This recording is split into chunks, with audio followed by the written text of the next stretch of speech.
tranquillo, faccio un video normale. Ciao ragazzi, ben ritrovati. È appena uscito un video del progetto Pier Gonella Trio, il brano è Rocks and Roll, lascio il link in descrizione per chi ha piacere di dare un'occhiata, montato da Flegias di Morbid Vision, che come al solito ha fatto un lavoro eccezionale nel saper tirar fuori l'impossibile dalle riprese che gli abbiamo dato con tutti i loro difetti. Il video che ho pubblicato una decina di giorni fa è stato nel complesso molto apprezzato. Nessuno si è fatto male e soprattutto è stato capito il senso, cioè io volevo in pratica chiarire ma anche valorizzare il lavoro che sto facendo adesso nell'ambito musicale e anche raccontare tanti piccoli aspetti della professione del fonico ma del musicista in generale che di solito non si raccontano perché siamo tutti concentrati a millantare doti che non abbiamo, ma in realtà ci insegnano come anche nel contesto musicale ci può essere la professione, l'attività lavorativa che ci soddisfa a tal punto da non farci sentire gli aspetti faticosi o le ore di lavoro, oppure la situazione in cui la crescita personale e musicale comincia ad andare in una direzione diversa che ci porta a sentire il peso di determinate situazioni e quindi ci porta a cambiare un pochettino strada. Comunque, per farla breve, ho ricevuto commenti di apprezzamento e qualcuno mi ha scritto dicendo: ma senti, perché non fai qualche video in cui racconti le tue esperienze musicali, le tue tecniche di registrazione, come realizzi il suono di chitarra? Così ho pensato di raccontarvi proprio questo, come si realizza il suono di chitarra in studio di registrazione. Quindi stiamo parlando di un contesto hard rock heavy metal e la domanda è: qual è il suono migliore o come si realizza il suono più bello di chitarra elettrica per la ritmica di un disco? Praticamente no, che ne so. Sono 20 anni che cerco una risposta a questa domanda, penso che una risposta non ci sia, ma quello che posso fare è farti vedere come ho lavorato nell'ultimo brano che ho pubblicato. Questo perché io per primo di anno in anno cambio un pochettino i miei metodi di lavoro, seguo un po' le nuove tecniche di registrazione che saltano fuori e le metto assieme con la mia voglia di sperimentare e cercare soluzioni migliori o quantomeno diverse. Quindi, da già che ho qui in zona la sessione del brano Who Cares for the Moon dei Master Castle, pubblicato un paio di mesi fa, voglio farti vedere come ho realizzato e registrato le chitarre elettriche e in particolare mostrarti come quello che a primo ascolto sembra un suono piaccia o non piaccia ovviamente, ma sembra un suono molto semplice, spesso in realtà è composto da un insieme di fattori o spesso un insieme di suoni che poi vengono a loro volta manipolati, modificati con l'equalizzazione, col mixaggio, col mastering, eccetera. Quindi abbiamo il vizio di ascoltare dei dischi che hanno un suono di chitarra che ci piace in particolare e crediamo che quel suono sia esattamente richiamabile tramite il preset di un plugin, quindi schiaccio un bottone e ottengo questo suono, invece il suono è qualcosa di molto più complicato. Allora, ascoltiamo la parte che ci interessa, poi lascio il link in descrizione se volete ascoltarvi il brano intero.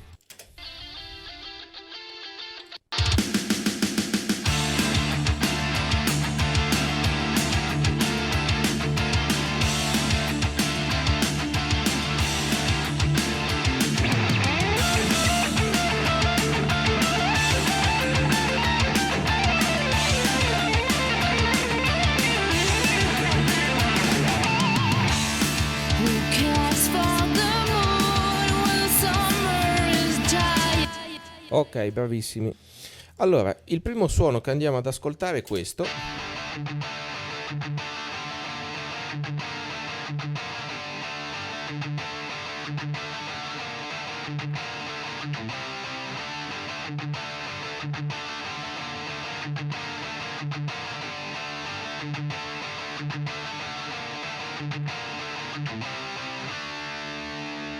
Questo suono è la profilazione di un amplificatore diesel che ho salvato dentro il camper. L'ho acquistato assieme a Cristian Scarponi, insieme al quale all'epoca abbiamo comprato anche il camper, e si acquistavano i pacchetti di amplificatori profilati.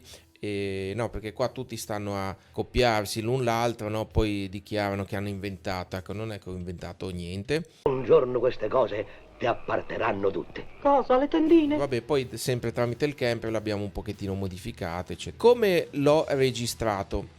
Allora, tutto passa dentro questo preamplificatore Groove Tubes V-Pre, al quale sono davvero affezionato e utilizzo per qualunque traccia mono che registro, nel senso che è un preamplificatore mono. E saranno le 8 valvole che ci sono dentro, sarà che io sono un chitarrista, per cui quando tu vuoi vendere qualcosa a un chitarrista, un comodino, un mobile, tu gli dici che è valvolare e vedrai che lui te lo compra. L'ho conosciuto guardando video e tutorial del fonico Michael Wagener. Lui per esempio ha mixato Master of Puppets dei Metallica, altri album a noi rockettari molto graditi, no, perché qua si va a vedere l'amico che fa il fonico, bisogna guardare i numeri 1 rispetto ad altri preamplificatori da studio di cui non riesco a percepire una differenza. Quando utilizzo questo preamplificatore sento un suono diverso che mi piace proprio di più. Poi da qui vado dentro questo compressore Manley Vari-Mu, che è praticamente il compressore da mastering più famoso al mondo, direi.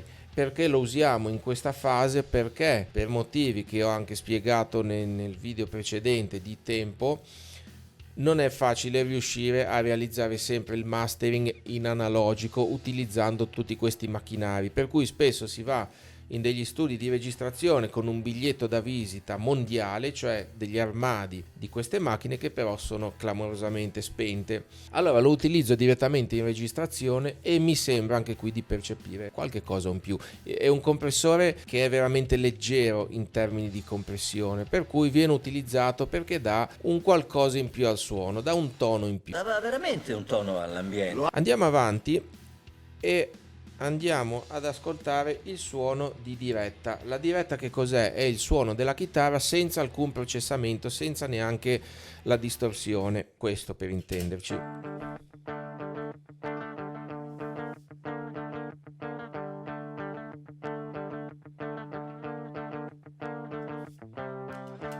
A cosa serve la diretta? Io sono un po' di vecchia scuola, per cui diciamo mi concentro su quelle cose ormai ritenute inutili, tipo andare a tempo. Una volta quando si registrava, la prima domanda che facevi al fonico dopo che hai registrato era: ma va bene, era a tempo. Adesso registri la tua parte e poi gli dici: scusa, la password del wifi? Sì, mi guarda un colpo di telefono. Ah, sì.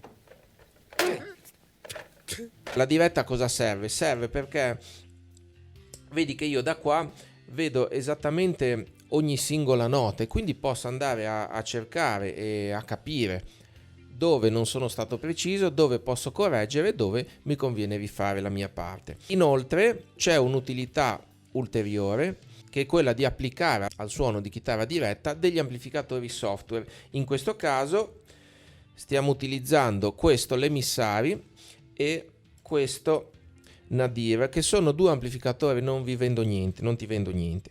Sono due plugin gratuiti che ho conosciuto tramite il musicista youtuber Ola in un video in cui faceva proprio vedere dei plugin gratuiti per suoni di chitarra rock metal. Andiamo ad ascoltare questo suono che è, diciamo, sullo stile, io definirei Mesa Boogie.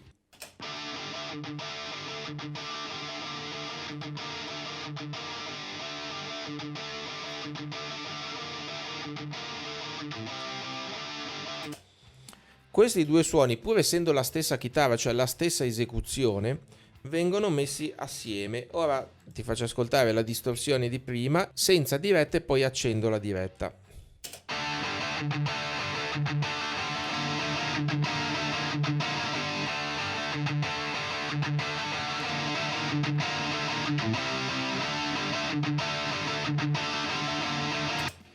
Non mi ricordo in base a quali ragionamenti, comunque mi piace così. Allora, disclaimer, io esco dalla scheda audio principale, vado in un'altra scheda audio attraverso cui sto registrando il video, per cui il suono non arriva esattamente a 0 dB, eccetera, eccetera, però i due canali tra loro sono bilanciati. D'altra parte non faccio video tutti i giorni, poi c'è una fame. Adesso passiamo all'altro canale, dove ho lavorato in maniera molto simile, quindi ho registrato una chitarra col suono diesel,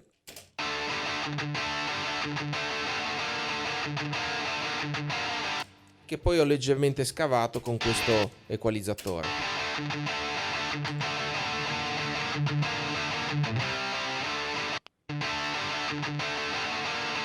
tolto un pochettino di bassi in sostanza, forse perché per differenziarla dall'altro canale e ho lasciato un po' più di basse al suono della diretta, su cui ho fatto lo stesso lavoro dell'altro canale.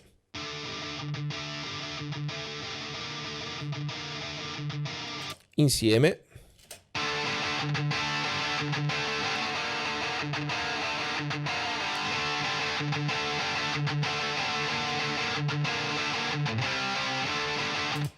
Tutte e quattro.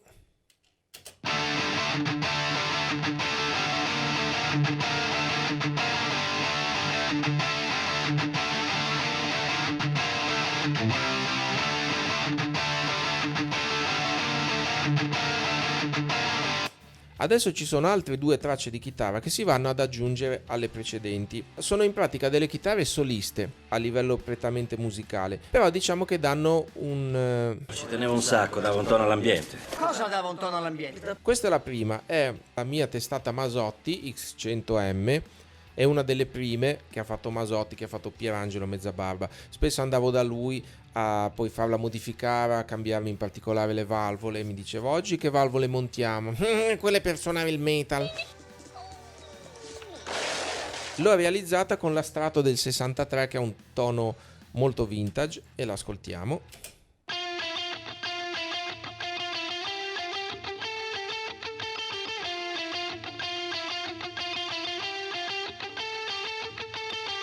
A livello prettamente musicale è un'armonizzazione su una terza sopra o una sesta sopra rispetto alla ritmica principale. Ascoltiamole quindi assieme.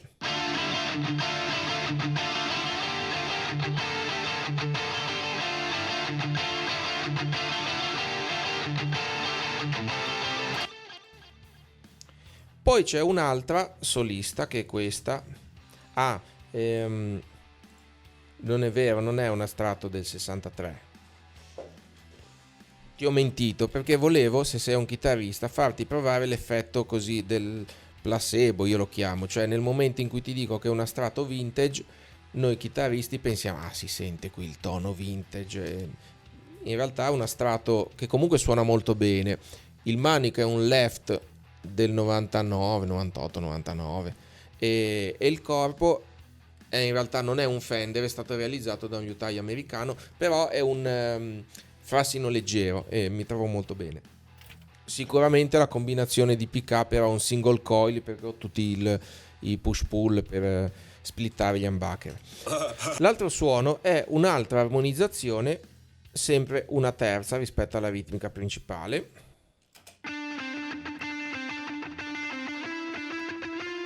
Questo me lo ricordo, lo riconosco, e sul serio è il pick up al manico della Gibson Les Paul.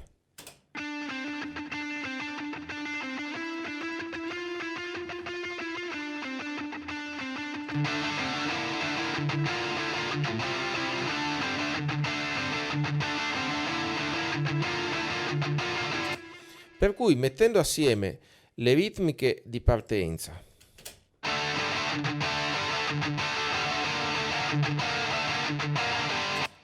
con l'aggiunta delle dirette,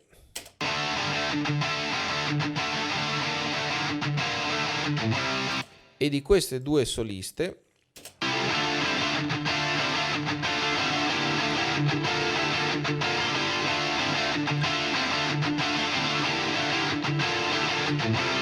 vedi che il riff ti può piacere o non piacere, ci mancherebbe, però non dico che diventa la fine del mondo, ma quantomeno diventa più interessante, un pochino più personale. Poi quando comincia la strofa, quindi il cantato, si invertono un po' i ruoli, nel senso che queste 2 soliste stanno sugli accordi bassi con la quinta al basso,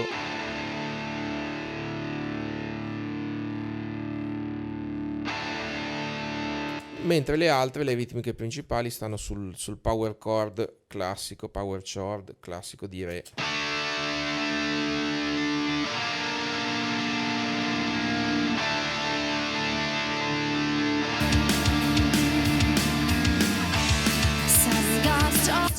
Ovviamente tutte le chitarre sono un pochettino scavate sulle basse perché hanno inventato i bassisti. Questa è un'altra cosa che in studio noi chitarristi facciamo fatica a capire, quindi andiamo dal fonico, ma la mia chitarra si può dare un po' più di basse. Ecco, questo è di solito uno sbaglio.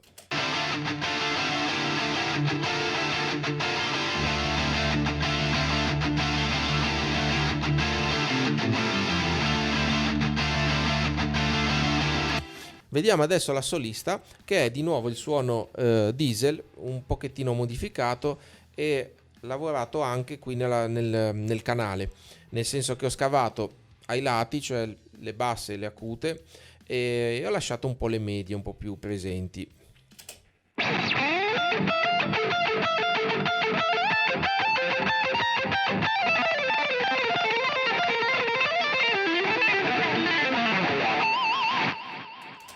Poi riverbero e delay, nulla di particolare come effettistica.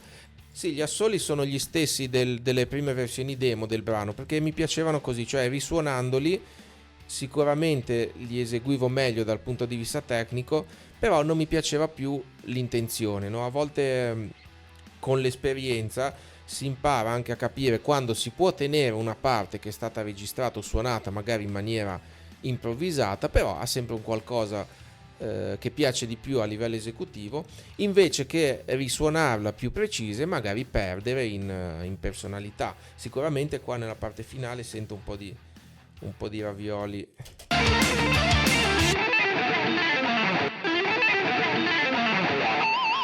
Però questo è quello che c'è nel disco. Ok ragazzi, per oggi è tutto. Io spero che questo video ti possa essere utile come spunto. Non vuole essere un video prettamente didattico, si fa così, ma solo uno scambio di opinioni, e tu puoi prendere spunto per registrarti poi per conto tuo col tuo fonico di fiducia le tue chitarre. Se ti va di lasciare un commento con uno scambio di opinioni o mi vuoi correggere dove mi sono sbagliato, mi fa piacere. Se trovi commenti in approvazione non ti preoccupare, che mia mamma non vuole che si dicano le parolacce. Se ti è piaciuto il video puoi cliccare su campanelle e tutte queste storie qua, e se non ti è piaciuto, boh, mi spiace, fallo te. Noi ci pensiamo al prossimo video e a presto.